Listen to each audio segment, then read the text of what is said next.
A ti es una más, claro. Muy bien. Bien. Bueno, buenos días, hermanos. Ahora vamos a ver un tema que es bastante importante, porque cuando consideramos cómo están las iglesias en relación a lo que Dios espera encontrar en ellas, es algo parecido a lo que sucedía en los primeros capítulos de Apocalipsis, capítulo 2 y capítulo 3, cuando Dios escribe a 7 iglesias. Uno se podría preguntar, ¿qué Dios nos escribiría a nosotros? ¿Qué nos diría? ¿Qué cosa diría? Bueno, yo veo estas cosas que están bien en ti, estas cosas que están mal, arrepiéntete. La verdad, yo no sé cómo sería esa carta. Tampoco puedo hacer elucubraciones sobre cómo sería. Pero sí podemos hacer un análisis de qué es lo que Dios idealmente sí espera, de acuerdo a su palabra, de una iglesia. Y es importante, pues, poder tratarlo porque en el mundo cristiano, los cristianos pueden, ya sea que no sean auténticos cristianos nacidos de nuevo, o ser cristianos que sí han nacido de nuevo, pero que en cierto modo, escuchen bien, están jugando a ser cristianos. ¿Qué diferencia es una correcta adoración de un creyente que verdaderamente se acerca a Dios de la forma correcta de la incorrecta de aquel que, bueno, él juega a Cristo, juega a ser cristiano, pero que realmente Dios no lo va a ver con buenos ojos porque está dejando de lado cosas muy importantes. Y aquí la cuestión es, ¿qué estaríamos dejando de lado? ¿Qué actitudes? No es la primera vez que he tratado este tema, ¿eh? Lo he tratado de una manera diferente, por cierto, pero ya no es nuevo tampoco. Pero hay que refrescarlo, por si acaso, porque somos muchas veces olvidadizos y no es raro eso que te pregunta alguien, oye, ¿y qué predicó el domingo? Uy, ¿qué predicó? Me olvidé, ¿no? Y claro, cuando se predica, lo que se busca del creyente que oye la prédica, cualquiera que sea, de quien quiera que sea, es que tengamos esa mirada, esa observación de lo que dice el que predica, para poder detectar en qué momento dice algo que toca la fibra de mi ser, mi vida respecto a Dios, y de esa manera yo pueda sentir, aquí estoy fallando, me ha tocado la herida. Ahora, si eso no sucede, y una prédica, o es porque el predicador te hace una prédica muy bonita, muy agradable a los oídos, o que no tocas puntos importantes, porque quizás puede ser una prédica de estudio bíblico, que no es nada malo, teológico, no es nada malo, por cierto, pero, sin embargo, pues no hay parte exhortativa, no hay parte de edificación que pueda tocarte el corazón. Y si eso no sucede, pues van a haber deficiencias.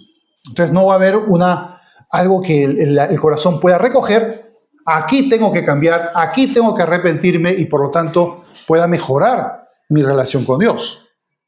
Porque no venimos aquí para entretenernos. Esto no es un club social. Es justamente para tener la oportunidad de ser edificados. Muchas veces también de ser exhortados.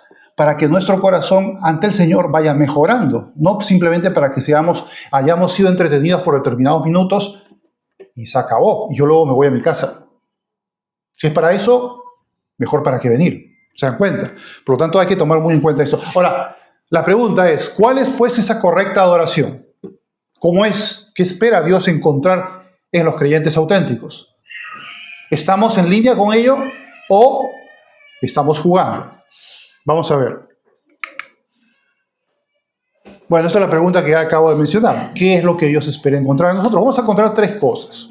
Y hay un pasaje que ya lo he mencionado antes, que será la conclusión final, porque ese pasaje cortito se resume en esas 3 actitudes. Yo creo que eso hay que recordarlo bastante bien, porque es muy importante para nosotros. Si yo quiero ser un cristiano de verdad, pues tengo que preocuparme de que esté tomando las actitudes correctas ante Dios, ¿o no? Porque si yo vengo a jugar a ser cristiano, entonces estoy perdiendo el tiempo. Es muy peligroso eso. Bien, vamos a poner la primera de ellas. Lo primero que se espera de un creyente es que busque a Dios. Y ahora vamos a ver qué significa buscar a Dios. Aquí tenemos algunos pasajes que señalan lo que es buscar a Dios. Buscar a Dios no es que estaba perdido por ahí, tienes que buscarlo con un mapa, no, tienes que hacer algo. Si Dios te importa, algo tendrás que hacer, ¿no? En tu corazón algo te debe motivar a acercarte a Él y también actuar en consecuencia, porque eso también implica acciones, cosas que tengo que hacer en mi vida, cambios que tienen que suceder para que yo pueda manifestar que estoy buscando a Dios. Vamos a ver el primer caso. Segunda de Crónicas 19:3 dice: pero se ha hallado en ti buenas cosas, por cuanto has quitado de la tierra las imágenes de Acera, hablando de un rey de Judá. Y has dispuesto, ¿qué? Tu corazón para buscar a Dios. Has dispuesto tu corazón para buscar a Dios. Ya encontramos una actitud importante. Y hizo cosas, dice que, bueno, en un mundo idólatra, en este caso el reino de Judá, pues Él ha quitado las imágenes idolátricas. Algo hizo, ¿no es verdad? Tiene que haber acciones en tu búsqueda de Dios. No es decir, yo busco a Dios, pero no hago nada. No hay cambios en mi vida. Si no hay cambios en mi vida, eso no es búsqueda de Dios. Estoy jugando. Luego dice, segunda de Crónicas 30:18. Jehová, que es bueno, sea propicio a todo aquel que ha preparado su corazón para buscar a Dios. Eso fue porque en el tiempo de la Pascua habían unos que no pudieron cumplirlo de la forma correcta y en el tiempo correcto. Y Moisés tiene que orar a Dios y decir: Señor, mira su corazón. Ellos han querido hacerlo, no lo han podido hacer ni correctamente ni en el tiempo correcto, pero ellos han buscado, ellos han querido hacerlo. La intención ha sido buena y por lo tanto, dice Moisés, han preparado su corazón para buscar a Dios. Toma en cuenta eso. No lo hicieron muy bien, pero por lo menos había intención en su corazón de hacerlo. Ya eso lo toma en cuenta Dios. Luego, primera de Crónicas 22:19, dice: poned pues ahora vuestros corazones y vuestros ánimos a buscar a Dios, a Jehová vuestro Dios. Y esa pregunta o esa exhortación es para nosotros. ¿Qué nos dice a nosotros? Poned pues ahora vuestros corazones y vuestros ánimos. Ánimo, la intención, lo que tú te impulsas a hacer, a buscar a Jehová vuestro Dios. Y levantaos y edificad el santuario de Jehová Dios para traer el arca del pacto de Jehová y los utensilios consagrados a Dios a la casa edificada al nombre de Jehová. O sea, todo aquello que tenga que ver con el servicio a Dios, con la obra de Dios, hacedlo y colaborad en ello. Es una forma de manifestar también tu búsqueda de Dios. Vamos a ver unos más. Segunda de Crónicas 11:16. Dice: tras aquellos acudieron también de todas las tribus de Israel los que habían puesto su corazón en buscar a Jehová, Dios de Israel. ¿Por qué iban allí? Porque habían puesto en su corazón buscar a Jehová, Dios de Israel. Y vinieron ¿a dónde? A Jerusalén, para ofrecer sacrificios a Jehová, el Dios de sus padres. También cuando tú vienes a la iglesia es una forma de manifestar que tú buscas a Dios, porque de alguna manera sabes que te es importante venir. ¿Por qué? Porque en esa congregación con otros hermanos vas a poder participar en una adoración a Dios, que es una forma de esas actitudes. Buscar a Dios es una de ellas. Buscamos a Dios, buscamos oír su palabra. ¿Para qué? ¿Para entretenernos, irnos muy entretenidos a casa? No, para ver si nuestro corazón es interpelado y ver qué estamos fallando y por lo tanto hacer las correcciones del caso. Si eso no me importa hacer en mi corazón, entonces yo tengo serios problemas. Luego dice, vinieron a Jerusalén para ofrecer sacrificios a Jehová, el Dios de sus padres. Bueno, el siguiente, segunda de Crónicas 34:3. Este es Josías. A los 8 años de su reinado, era un niño, siendo aún muchacho, comenzó a buscar al Dios de David su padre. Fíjense, un niño de 8 años, estamos hablando de Josías. Ya con 8 añitos, ya no es como otros chicos que están pensando pues en cualquier otra cosa, sino que él ya buscaba a Dios. Y efectivamente fue un gran rey de Israel, Josías. Y a los 12 comenzó a limpiar a Judá y a Jerusalén de los lugares altos. O sea que esa búsqueda de Dios produjo el fruto de comenzar a limpiar de las prácticas idolátricas a Judá. Y a Jerusalén de los lugares altos, imágenes de acera, esculturas e imágenes fundidas. O sea que se visualizó en acciones esa búsqueda de Dios. En nuestra vida cristiana también nuestra búsqueda de Dios se tiene que visualizar en la medida en que nosotros propendemos a buscar a Dios, ya sea al congregarnos, al vivir nuestra vida privada me refiero, de una manera que honra a Dios. Como decía Antonio, ¿no? ¿Quiénes son los amigos de Jesús? Aquellos que guardan sus mandamientos, que hacen lo que Él dice. Si tú dices que eres amigo de Jesús, pero no haces lo que dice Cristo, entonces te estás engañando a ti mismo, ¿te das cuenta? De nada sirve, es una farsa la que estás haciendo. Bien, vamos a ver, creo, el segundo es el temor de Dios. Eso también es muy importante. Y vamos a ver en los ejemplos qué significa tener temor de Dios. Temor de Dios, que es lo que tiene que tener todo cristiano. Que se precie serlo, por supuesto, ¿no? Si no tiene temor de Dios, pues otra cosa le podemos decir que es, y no un cristiano de verdad. Por lo tanto, ¿qué es temor de Dios? ¿Es tenerle miedo a Dios? O evidentemente no se trata de tenerle ningún miedo a Dios. Es temer defraudar a Dios en lo que Él nos ha mandado. Tener un temor reverente por las cosas que Dios nos ha mandado.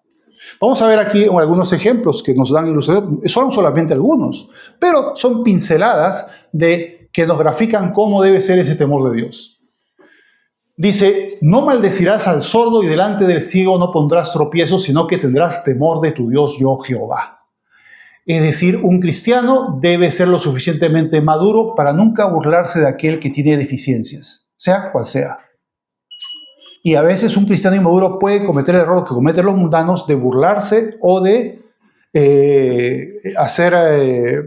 hacerle problemas a una persona que tiene deficiencias, diciendo, yo no las tengo, y ya, pues, como yo no las tengo, soy capaz y soy lo suficientemente cobarde para aquel que sí las tiene, ponerme incluso a burlarme de él. Eso no es temer temor de Dios, evidentemente. El temor de Dios es, caramba, yo por temor de Dios, por respeto al Señor, yo voy a respetar a esta persona que tiene estos problemas. Pueden ser problemas físicos, pueden ser problemas económicos, pueden ser lo que sea. Pero lo voy a respetar porque yo tengo temor de Dios. Yo no quiero defraudar a mi Señor haciendo una bajeza como estas. Y eso hay cristianos o que no lo son de verdad o son muy inmaduros y sin embargo participan en ese tipo de cosas. Qué triste, ¿no? Luego dice el Levítico 19:32. Delante de las canas te levantarás y honrarás al rostro del anciano y de tu Dios tendrás temor. Yo, Jehová. ¿Cómo nos comportamos con las personas ancianas y sobre todo con tus padres o tus abuelos? En fin, depende de la edad que tengas. Hay hijos que una vez que ya salieron del nido se desentienden de los padres, ya no hay llamadas telefónicas, ya no hay comunicación, y el día que llegan a la vejez y necesitan de los hijos, esos hijos aparecen, o mejor dicho, no aparecen, brillan por su ausencia. Y qué triste es eso, ¿no? Como decía la Escritura, aquel que no atiende primeramente a su familia es peor que un incrédulo. ¿Por qué? Porque tú tienes el deber también de cuidar a tus padres ancianos, evidentemente, o incluso abuelos también ancianos, ¿no? Y eso es una cosa que honra a Dios, es una forma de tener temor de Dios. Había una vez, cuando los tuvo que sacar en cara a los fariseos sus bajezas, le dijo, ustedes invalidan el mandamiento de Dios que dice honrarás a tu padre y a tu madre, por decir, esta ofrenda es corbán. O sea, cuando con eso podrían haber ayudado a vuestros padres, que obviamente, seguramente en contextos ya son ancianos y tienen necesidades, pero dicen, no, yo eso no lo voy a hacer porque eso es una ofrenda para Dios. ¿Han visto cómo se maquilla de espiritualidad? Eso es una ofrenda para Dios, yo no le voy a ayudar con que eso, aunque pudiera hacerlo, no lo voy a hacer. Esa hipocresía, esa bajeza también denota que no hay temor de Dios. Es una iniquidad. Y aquí tenemos que tenerlo eso muy claro.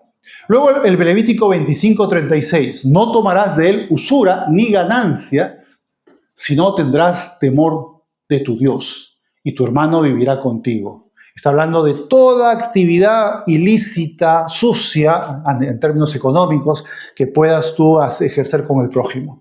Es temor de Dios que seas un tramposo, que seas un sinvergüenza, que sustrae, engaña. Evidentemente eso es algo que no puede suceder en un cristiano que tenga un temor de Dios. Temor de Dios va a implicar que él va a actuar en consecuencia y va a ser una persona honrada y honesta en el trato con los demás. Ese es tener temor de Dios. Hay muchas cosas más del temor de Dios y vamos a ver algunas más, pero durarían mucho tiempo, pero aquí tenemos más. Una más y luego dos que son gráficas de otra cosa. Dice lo siguiente. Levítico 25, 42 al 43. Porque son mis siervos, los cuales saqué yo de la tierra de Egipto, no serán vendidos a manera de esclavos. No te enseñarás de él con dureza, sino tendrás temor de tu Dios. Y eso los israelitas fallaron terriblemente. Cuando Nehemías fue, después del exilio babilónico, a restaurar y a reconstruir Jerusalén, encontró que sus compatriotas estaban usando a sus propios hermanos israelitas que estaban en problemas económicos y había la posibilidad de que cuando no podía pagar una deuda, pues se ofrecía como esclavo. A veces él y su familia entera. Y los explotaba de una manera terrible. Y la ley estableció solamente 6 años y luego tienes que darle una contraprestación por sus servicios. Esa era la ley. Pero ellos no querían hacer caso y comenzaron a explotar. Cualquier actividad, obviamente eso ya no se da hoy en día, pero cualquier actividad en la cual abuses y explotes y te aproveches de un hermano de la fe o incluso de una persona cualquiera, no estás manifestando temor a Dios. Por lo tanto, eso también hay que tenerlo en cuenta. Si una persona creyente va a las iglesias, hace sus alabanzas, se levanta los brazos y hace estas cosas, lo que está haciendo es una absoluta payasada. Eso no, Dios no va a ver a esa persona y va a decir, oh, qué bonito, cómo alza las manos. Como ese pastor, recuerdo una vez fui a una iglesia que el pastor miraba a ver cómo reaccionaba la gente con la iglesia pentecostal, claro, y resulta que pues arrodillaban y se ponían así. Y al que más pantomima hacía, más alababa al pastor. O sea, tenía que hacer una pantomima. Y como yo no soy hacer pantomima, pues obviamente yo me retiré de ahí. Pero no se trata de pantomimas. Aquí felizmente eso no sucede, ¿no? No podemos aquí decir eso, pero son cosas que suceden en otras iglesias, pero sí sucede. Pero aunque no hagas pantomima, pero pretende hacerlo y haces estas cosas, temor de Dios no hay. ¿Qué es lo que implica pues entonces el impío? El impío precisamente es aquel que no tiene temor de Dios. Dice Salmos 36:1, la iniquidad del impío me dice al corazón, no hay temor de Dios delante de sus ojos. Eso es lo que es un inicuo. Y si una persona pretende ser cristiana pero no tiene temor de Dios, no es cristiana realmente, es un inicuo. Pero luego dice 2 de Corintios 7:1, mira lo interesante que dice este pasaje, ¿eh? Así que, amados, puesto que tenemos tales promesas, limpiémonos de toda contaminación de carne y de espíritu, perfeccionando ¿qué? La santidad en el temor de Dios. O sea que el temor de Dios es algo que perfecciona la santidad. Si tú no tienes temor de Dios, ¿de qué santidad estás hablando? Sin santidad nadie verá al Señor. ¿Cómo tú puedes ver al Señor sin temor de Dios? ¿Puedes? No, no puedes. Necesitas perfeccionar la santidad en el temor de Dios. Por lo tanto, esto es muy importante. Buscar a Dios, tener temor de Dios, y ahora vamos a ver la tercera y última. También esto es importante. ¿A qué vengo yo aquí? Quebrantamiento de espíritu. Claro, eso algunos dicen, si yo vengo a gozar y a estar celebrando y a estar contento, ¿por qué me hablas tú de esto? Pero lo siento, que esto no me lo he inventado yo. Esto es lo que dice la palabra de Dios. ¿Qué es lo que dice aquí? Vamos a ver Isaías 57:15. Porque así dijo el alto y sublime, el que habita la eternidad y cuyo nombre es el Santo. Dice, ¿dónde habita él? Dice, yo habito en una nube, en un monte celestial, ahí estoy. ¿Dice eso? No. Dice, yo habito en la altura y la santidad y con él quebrantado y humilde de espíritu, para hacer vivir el espíritu de los humildes y para vivificar el corazón de los quebrantados. A esas personas sí ve de buen ánimo Dios, que reconocen que son pecadores. Saben que son pecadores y lo reconocen. Y saben que necesitan el perdón de Dios. Y no puedes tú necesitar el perdón de Dios sin tener un quebrantamiento. Dice el Salmo 51:17, los sacrificios de Dios son ¿qué? ¿Un pollo frito? ¿Un cordero asado? No. Dice, son el espíritu quebrantado. al corazón contrito y humillado no desprecias tú, oh Dios.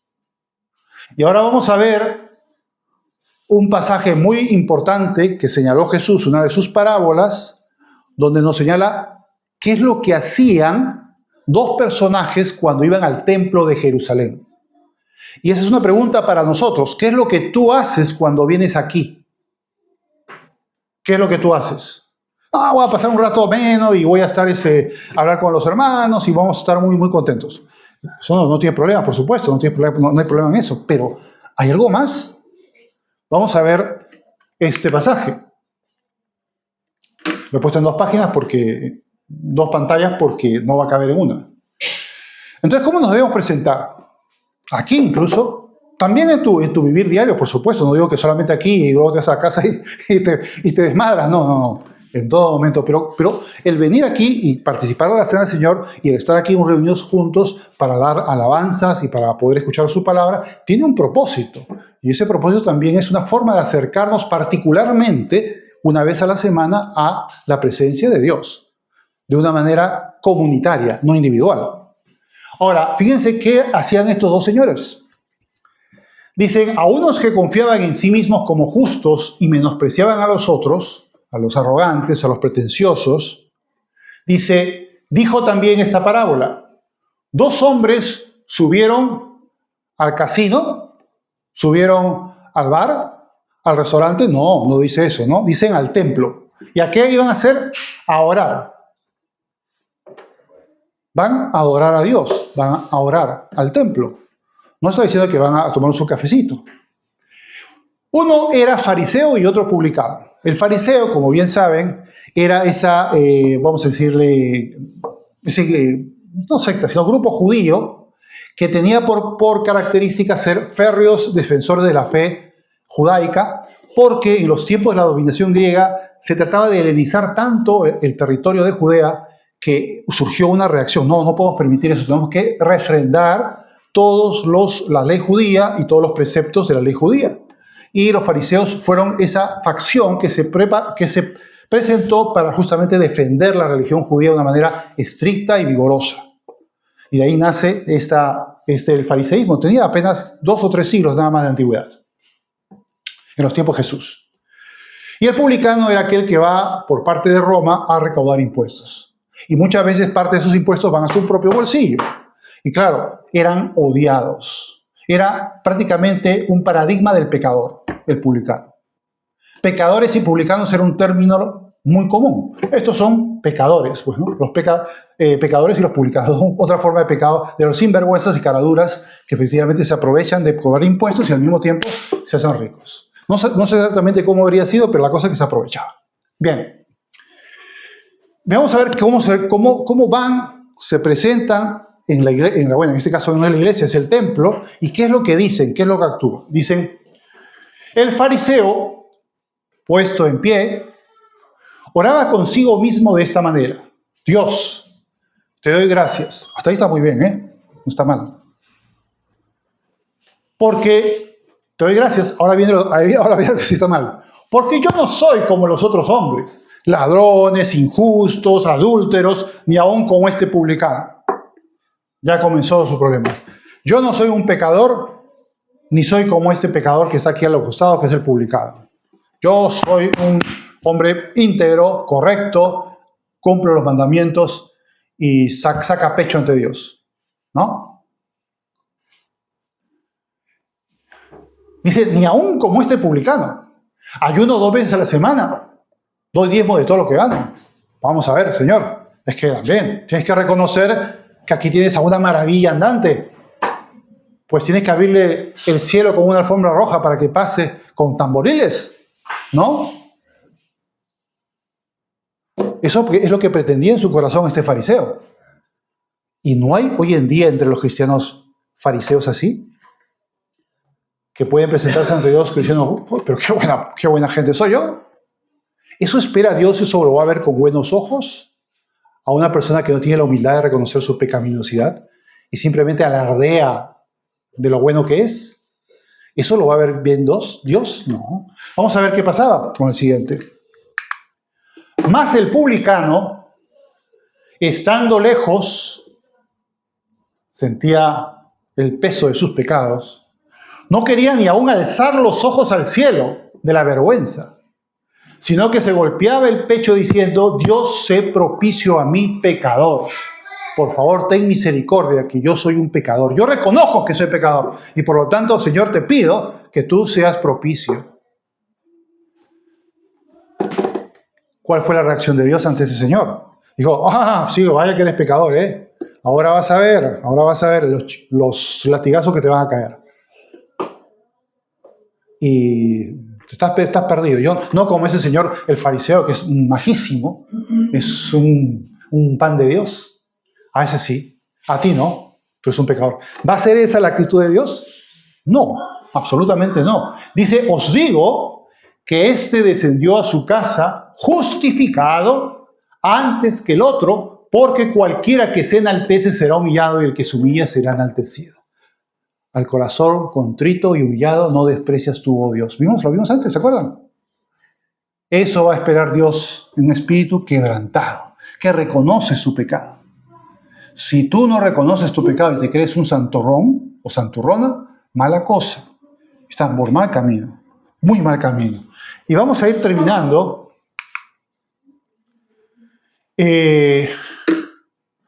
Bueno, este pasaje de aquí, lo que quiero decir es que efectivamente la adoración a Dios no es solamente cosa de venir aquí, por supuesto, sino en toda tu vida. ¿Por qué? Porque aquí dice que la adoración puede ser en cualquier lugar. Dice el Señor, eso fue cuando estuvo hablando con la mujer samaritana en el capítulo 4. Dice: mas la hora viene y ahora es cuando los verdaderos adoradores adorarán al Padre en espíritu y en verdad, porque también el Padre tales adoradores busca que le adoren. Dios es espíritu y los que le adoran en espíritu, es decir, el Espíritu Santo, y en verdad, en la palabra de Cristo, que Cristo es la verdad, es necesario que adoren. Necesitas al Espíritu Santo, haberlo recibido, al haber recibido a Jesús, y necesitas la palabra de Cristo. Y para tener la palabra de Cristo, ¿qué tienes que hacer? Leer tu Biblia para conocerla y poder saber cuál es la palabra de Dios que tienes que guardar. Porque si no lees la Biblia, no sabes qué palabra de Dios vas a guardar.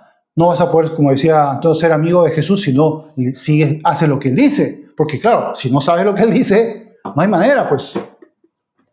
¿Ven lo importante que es leer la Biblia todos los días? Porque aquí está diciendo que la adoración ya no es en un sitio particular. En ese momento la mujer samaritana le preguntó eso a Jesús porque era samaritana y los samaritanos pensaban que eso tenía que adorarse en el monte Gerizim, donde antes existió un templo, pero ya en la invasión asiria pues fue destruido, solamente quedan las ruinas. Pero claro, y los judíos eran en Jerusalén, en el templo de Jerusalén, que sí existía en esa época, por supuesto. Pero el Señor dice: a la hora viene y la hora es cuando los verdaderos adoradores adorarán en espíritu y en verdad, en cualquier otro lugar. Ya no tienes que irte a un determinado punto para adorar a Dios. Aquí venimos a adorar a Dios en modo colectivo, pero también en tu casa, en tu particularidad, vas a poder también adorar a Dios. Y de esta manera. Bien, y aquí termino con este el último cuadro, y es el verso maravilloso de Isaías 66:2, que la verdad es solamente la parte B, porque es un poquito más largo el verso, pero es la que nos va a interesar. Y señala en resumen todo lo que hemos dicho hasta ahora, en un resumen muy preciso. Dice esa parte, Isaías 66, la segunda parte, que dice que va a ser Dios, que se va a agradar Dios. ¿De qué persona se va a agradar Dios? ¿De cualquier persona, aquel que se ufana de ser una maravilla? Dice: miraré a aquel que es pobre y humilde de espíritu y que tiembla a mi palabra. Eso es lo que, en resumidas cuentas, está esperando Dios de nosotros. ¿Estamos allí o no estamos allí? Piénsalo tú, reflexiona. ¿Estás practicando eso o no lo estás practicando? Ahí va la cosa. ¿Qué significa pobre de espíritu? Que reconoce que necesita a Dios. Y por eso busca a Dios. Yo necesito a Dios, yo necesito acercarme a Dios. Como decía el Salmo 73, para mí el acercarme a Dios es el bien. Fíjense lo que entendió Asaf. Para mí el acercarme a Dios es el bien. Por lo tanto, tengo que buscar a Dios. Y tengo que sentir la necesidad. Evidente, si no siento esa necesidad, bueno, puedo jugar a ser cristiano, pero estoy en bambas. Luego el segundo, que es humilde de espíritu, que reconoce que es pecador y por eso quebranta su espíritu. Por eso se quebrantaba el publicano cuando se acercaba al templo. Dice que de lejos nada más. Ni se atrevía a mirar al cielo porque estaba quebrantado. Sé propicio a mí, pecador, decía. Y por último, también muy importante, el que tiembla a su palabra. ¿Qué significa eso? El que tiene un temor referente a Dios. Que busca poder guardar su palabra, sus mandamientos. Le preocupa eso. No le es indiferente decir, bueno, yo lo que leo en la Biblia, ni fu ni fa. Lo leo y punto. Ya está, no me importa más. Eso lo he leído y paso olímpicamente. Me está tocando el corazón, pero yo digo, paso. O ni siquiera lo leo, quizás. Eso no puede ser temblar a su palabra. Temblar a su palabra, caramba, esto dice el Señor. Entonces tengo que acatarlo en mi vida. No puedo ser indiferente y decir, bueno, lo leo y punto, y me olvido al día siguiente. Si es así, mala cosa. Por lo tanto, estas son las 3 actitudes que Dios espera encontrar en nosotros.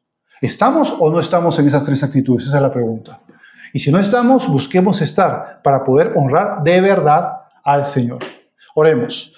Padre Santo, te damos las gracias por el consejo de tu palabra y por advertirnos, Señor, esta necesidad de estas 3 actitudes que deben abundar en nuestra vida, Señor. Debemos de saber tener la actitud de buscarte, Señor.